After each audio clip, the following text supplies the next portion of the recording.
Have I ever been unsuccessful? No. And you know what's the key to not being unsuccessful is to listen to the people that come before you. I've always had a mentor. I still got mentors to this day. Mm-hmm. You've been mentoring me on the radio. I ain't know shit about radio when I came on the radio, right? Let me tell you how we talk. I'm gonna go real. I got to talk about this. This is how me and Sammie met, right? We all got mutual friends, right? And they've always talked about, yo, Rube, yo, that's my guy, yo, he's doing it.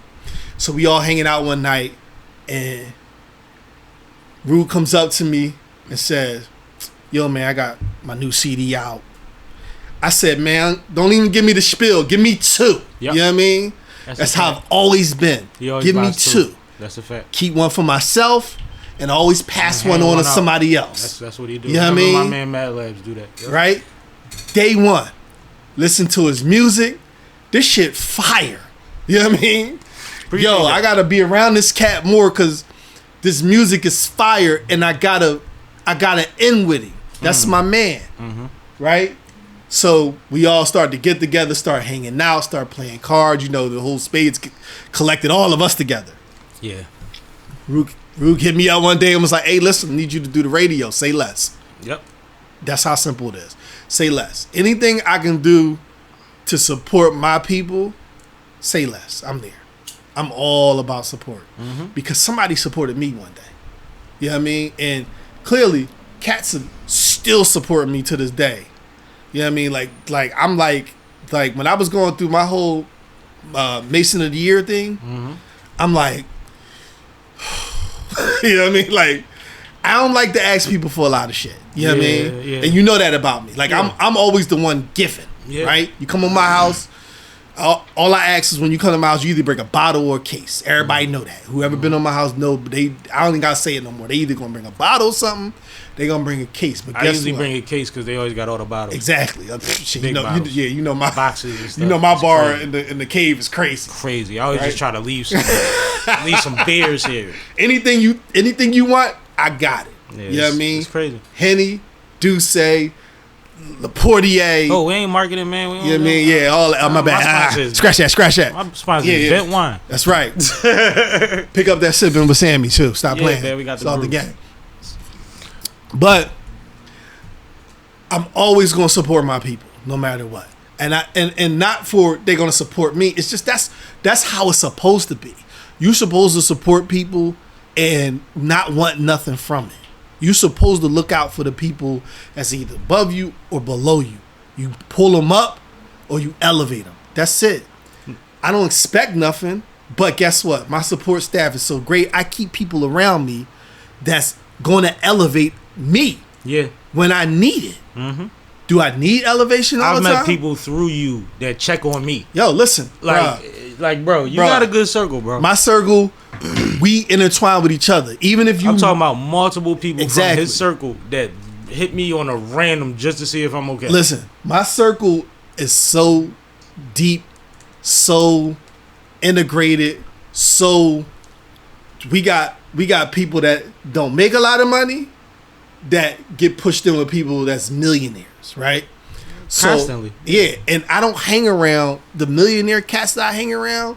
They're cool millionaires. They're not trying to degrade you. They trying to build you up too.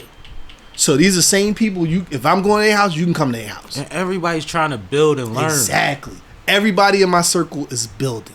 There's no reason to be unsuccessful if you're in my circle. Now, before we get too far away from the radio station, got you. I just want you to tell the people: did I have it rocking in that motherfucker? Did I have it rocking in that motherfucker? Yo, when you came up to that station, bro. Listen, bro.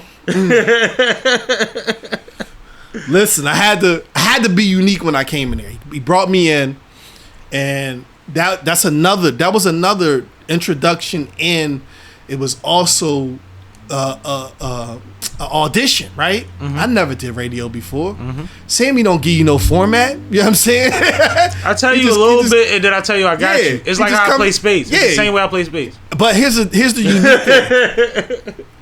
It's a great test, right? You come in, you rock. He's like, yo, Trail, rock out, right? So you got to always be ready and on point. But then he knows how to always bring it back in. That's the greatest thing about you, bro. It's so natural. how you run production. You know what I mean? I appreciate that. Even with controlling how your guests are and shout out to K too. I ain't gonna act like K's the beast, bruh. K's a monster. Every time, behind every good man is a good woman. My wife, yo, listen.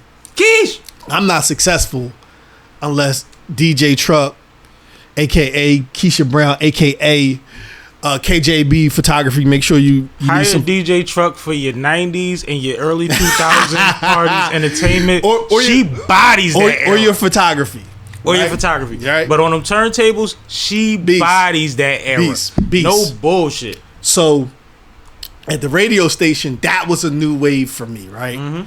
And it was a wave. How long is it gonna be a wave? We came, we rocked out. The radio stations stay jumping, right? I've done great parties. I've also done great radio, you know what I mean, outlets with that. Because when I get in that joint, and I say that to say it like this: when I get in that joint, I'm tired because we be rocking. 2 hours feel like 4, don't it? Bruh. But I used to be walking out there like, damn, that was 2 hours. But it's a whole vibe. That's what it was. It was come in, you smoke, you drink, you party. I got a chance to push out artists that I've never probably even heard before. You know, I actually got to connect with artists that I probably never even connected with. You know, Kravitz walk by my house every day. That's crazy. He live uptown with me. Yeah. So, and it was just a vibe. It was. Listen, we had them waves rocking.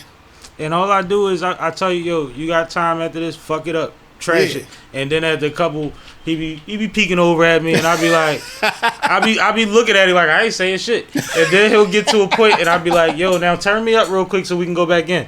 And he'll drop something crazy, and then I'll be like, all right, cut it here, and we rocking. Because I always went off a feeling. Yes, just to explain the whole limited direction. One, I need you to be free, and I need you to be you, and I need you to show what you can do. Yes, but two, when I was on FM radio and internet radio at the same time. On FM radio, every 15 minutes you had to do an ad break, a commercial break, all type of stuff. When I was on internet radio, I was going off of how the room felt, or how long it felt like we was talking, or how long the break was, or what I wanted to manipulate for later on in the show. And that would always change because there was always different people walking in there that deserved either their music to get played, or they wanted to get their shit off or promote something. So I used to always have to like figure out what happens during the music break that changes what follows the music break. That's why I say I love how you did your production, because I used to be thinking up there. Yeah, and it's variable. I was thinking with you because like cats is coming up to me like, yo, play my music. I'm like, well, I ain't got it, so you gotta email it to me. You know what I'm saying? Like, I'm on this right now. Yeah, I gotta play this. I gotta email that. I gotta watch for the direction. Sammie just asked me for a record. Yeah, you know what I'm saying? Then I gotta like, yo, I can't play your shit right now because we gotta do this first. And yo, it was a whirlwind. But after my first year, it just became simple, right? And then I even made a little piece of mine where I was like, all right, you know what? I'm gonna start coming up on First Fridays. It's gonna be a First Friday thing. Yeah, DJ Tro's First Friday Tro. Yo, listen, and it turned into something. First Friday Tro. It turned into something big that I didn't even realize how big it was. Cause cats be like hitting me up like, yo, what happened? I saw First Fridays with Trell. First Fridays with Trell. That was fire, yo. You did your thing. Man, I knew we was reaching people when I was at Broad and Olney taking a sub, right? And I'm coming up the escalator of the sub, and somebody just randomly was like, yo, DJ Troll!